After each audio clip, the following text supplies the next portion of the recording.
There, and welcome to the first episode of the Hiroto podcast series, where I really just take some time to discuss different topics across Africa, which to me is very interesting to see some different things that are happening on our planet. And so for today, our first topic is Libyan petroleum, which is definitely a unique economic booster for Libya in several ways. And so let's begin by talking about Libya in terms of geography.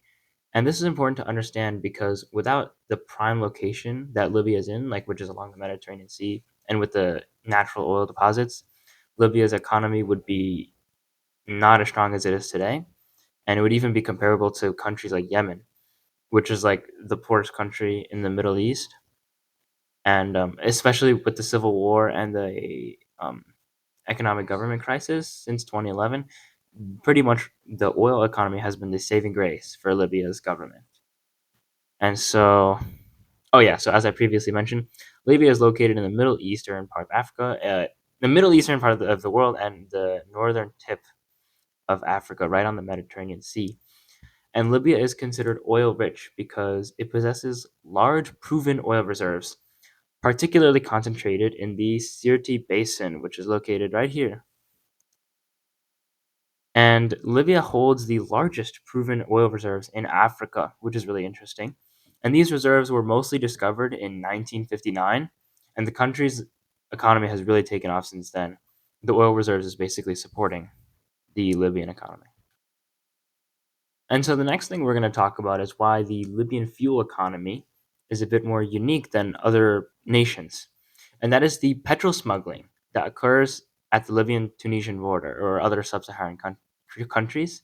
So, this is what we're going to be diving a bit deeper into today. And so, the oil rich Libya is supposed to provide cheap, subsidized fuel to its citizens. But amid continuing violence and instability ever since 2011, up to one third of the petrol is actually goes missing from official markets every year, and it fuels a black market that ultimately steals from state coffers at the expense of the Libyan population.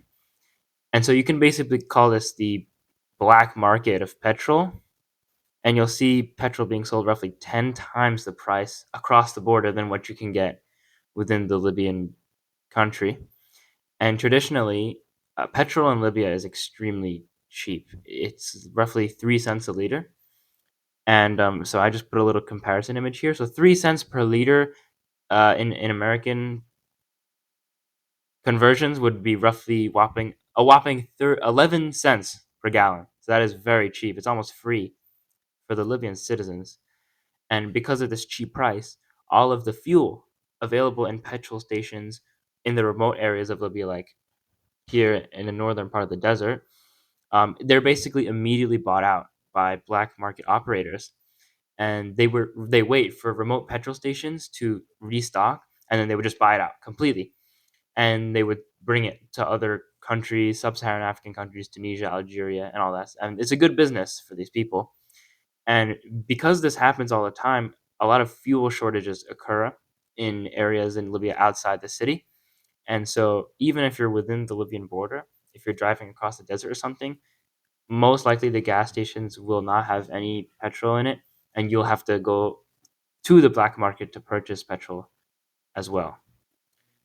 And so the petrol smuggled to Tunisia makes a very good business for go-getters in Libya, especially the ones who reside in Ghadames and other cities like that, because it's close to the border.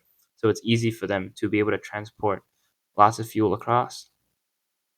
And for fuel jobs done in remote living areas, like I mentioned before, those are only about 2 to 3 times the price of what you can get in like the city. But again, it's much more expensive when they take it out of the country. And so what we have here is a man named Abu Bakr. He's basically just explaining what's happening here. The car, you can see the car with the gas tank here, and the gas station. This is in the Sahara Desert. It's a remote gas station, and of course, it's been completely bought out. And so the black market members would have to travel to this stop to fill any car that requests fuel. And this image here is actually a rare image, but it gives us a good look as to what is actually happening. We basically just have a car here that has just tanks and tanks of fuel. And anytime someone needs gas, they will just meet up with this guy who drives his car around, and they will have him refill it for him for a money. So it's a good business. They're able to make money off of this. And when asked if this was approved by the Safety Council, the man who runs this business jokingly said that that doesn't exist in Libya because there is no such thing as a Safety Council. And so that is where we're ending for our first episode of the Hiroto podcast series. I hope that was interesting, and I will see you in the next video.